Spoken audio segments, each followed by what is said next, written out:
बाबा कहते हैं, मेरे प्यारे बच्चे, तुम बहुत ही परम सौभाग्यशाली हो और ये बात तुम्हें बहुत जल्द समझ में आने वाला है।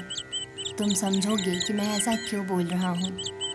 बच्चे, तुम अपने जीवन में किसी भी प्रकार की चिंता मत करो। मैं जानता हूँ कि तुम अपने जीवन में बहुत ही परेशान हो।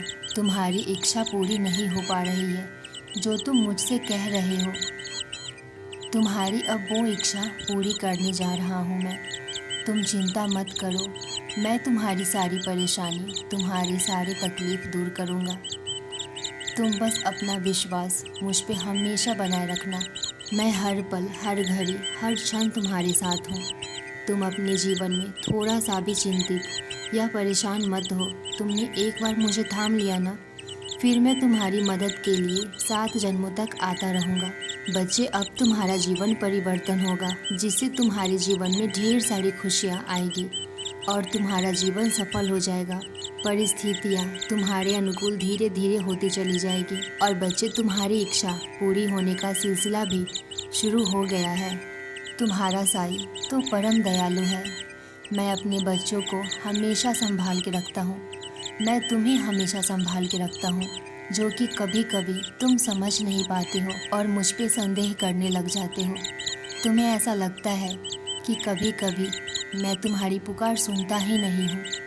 मैं तुम्हारी पुकार नहीं सुन पा रहा हूँ, लेकिन सच तो यही है कि तुम्हारा साईं तुम्हारी हर प्रकार से, हर तरह से, हर ओर से मदद कर रहा है।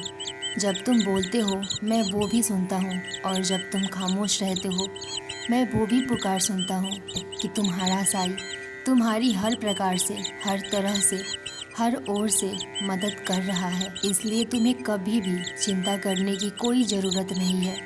मैंने तुम्हारे लिए खुशियों के द्वार खोल रखे हैं, लेकिन इसके लिए प्रयास और मेहनत तुम्हें ही करना होगा।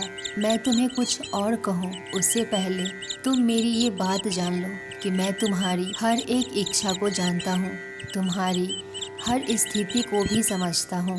और बच्चे, तुम ना तो किसी भी स्थिति से विचलित हो और ना ही परेशान हो, क्योंकि जो चंदन घिस जाता है वही ईश्वर के माथे पर लगाया जाता है और जो नहीं घिसता वो सिर्फ और सिर्फ जलाने के काम आता है।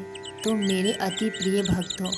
तुम्हारे मन में जो मेरे लिए अटूट भक्ति और आस्था है, इससे मैं तुमसे बहुत प्रसन्न हूँ और अब से तुम्हारे काम सही दिशा में होंगे और तुम्हारा एक कार्य जो बहुत लंबे समय से रुका हुआ था ना, अब वो कार्य पूर्ण रूप से साकार होगा।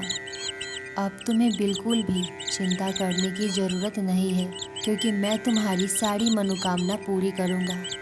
तुम अपने आने वाले पल में अब बहुत बड़ा जीत हासिल करोगे। तुम्हारे जीवन के अंधेरों को मैं अब प्रकाश में बदल दूंगा। बच्चे, मैं तो अंतर्यामी हूँ। तुम्हारी कोई भी पीड़ा मुझसे नहीं छुपी हुई है।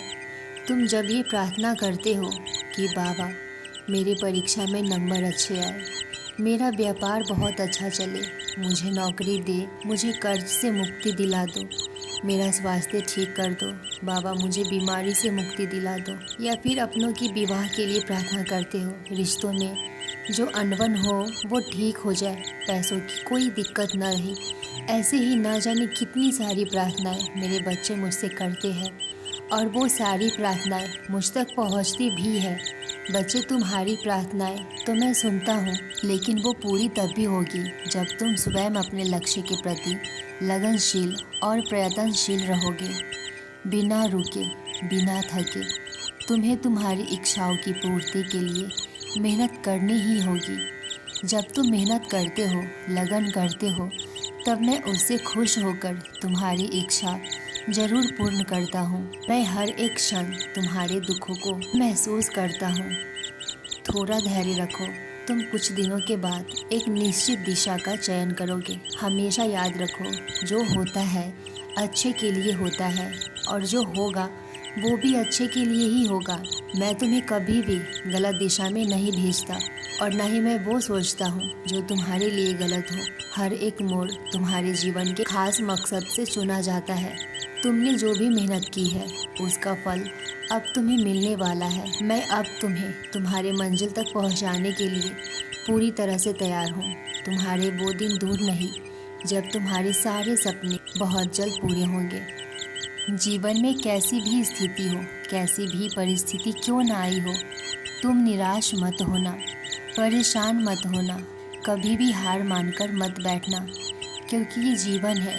कभी हार है तो कभी जीत है, कभी सुख मिलता है तो कभी दुख भी आता है, कभी मान है तो कभी अपमान है। ये सब जीवन का चक्र है, ये ऐसे ही चलते रहता है। लेकिन तुम कभी भी अपने आप को किसी भी परिस्थिति में संतुलन बना कर रखो।